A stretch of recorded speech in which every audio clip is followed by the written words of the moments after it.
စစ်သားတယောက်ကခွင့်ရရှိရလို့ဒေါ်လန်ကျိုင်သူ့ရွာကိုကုန်းကြောင်းလျှောက်ပြီးပြန်လာတယ်ခရီးကဝေးတော့ခြေထောက်ကနာဘိုက်ကစားတာနဲ့လမ်းမတွေ့တဲ့ရွာထဲဝင်ကအင်ပေါ်တက်ပြီးတကားခောက်ပါတယ်မကြခင်အဖွားကြီးတယောက်ထွက်လာပါတယ်သူကဖိုက်စာလို့ပါထမင်းလေးဟင်းလေးကျွေးဖို့မရှိဘူးလားလို့မေးပါတယ်ထမင်းရှိပေမဲ့ကစင်းတဲ့အဖွားကစားစရာမရှိဘူးလေအဖွားတော်မစားရတာနှွေးရရှိပြီလို့လိန်ပြောပါတယ်စစ်သားလေးလည်းအိမ်ထဲလျှောက်ကြည့်တော့ခရံမှာထောင်ထားတဲ့ပစိန်ကလေးတွေ့လာတဲ့ထမင်းမရှိလေပစိန်နိုထမင်းကြိုချက်စားရတာပေါ့လို့ပြောပါတယ်ဒီစကားကြတော့အဖွားကြီးကအံ့အားတင်ကပစိန်ကိုနိုထမင်းကြိုလို့ထားပါမလားလို့မေးပါတယ်ရတာပေါ့အိုးတစ်လုံးသာပေးပါကျွန်တော်ကြိုပြမယ်လို့စစ်သားကပြောတော့စိတ်ဝင်စားနေတဲ့အဖွားကြီးကအိုးထုတ်ပေးပါတယ်စစ်သားလေးလည်းမီးမွေးပြီးအိုးကိုမီးဖို့ပေါ်တင်ကပစိန်ကိုကြိုပါတော့တယ်နည်းနည်းကြတော့ဇွန်းနဲ့မွေကနည်းနည်းတော့နူးလာပြီးစားရှိလားအဖွားစားထည့်ရင်ပိုနူးလွယ်တယ်ဆိုလို့အဖွားလေးစားပေးပါတယ်စားထည့်ပြီးနည်းနည်း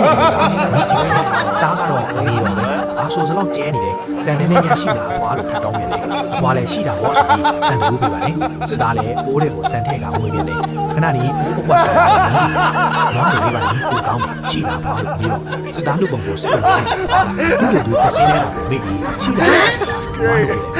ဝါတို့ထည့်ပြီးတော့စစ်သားလေးကမြည်ကြည့်ပြန်တယ်အရန်အရသာရှိတာပေါ့ဒါပဲပေါ့ပစိန်နိုးထမင်းဆိုတာမြည်ကြည့်ပါအရန်ကောင်းတယ်လို့ပြောပါတယ်အဖွားလည်းဇွန်းတစ်ကြောင်းနဲ့မြည်ကြည့်တာပေါ့အဲ့မဲ့တဲကောင်းပါလားရဲပေါ့အဖွားတတ်တဲ့တကူအခုမှပဲပစိန်နိုးထမင်းတွေ့ပြီးတော့တယ်လို့စစ်သားလေးကိုချီးမွမ်းနေတာပေါ့စစ်သားလေးကဘာမှပြန်ပြောပဲကြိတ်ပြုံးဒီထမင်းကြီးကအဆက်မပြတ်တောက်နေပါတော့တယ်ဘေးချင်တဲ့ message ကကတ်စင်းနေတဲ့လူနဲ့တွေ့ရင်ဒီနည်းနဲ့နေကြပါလို့နော်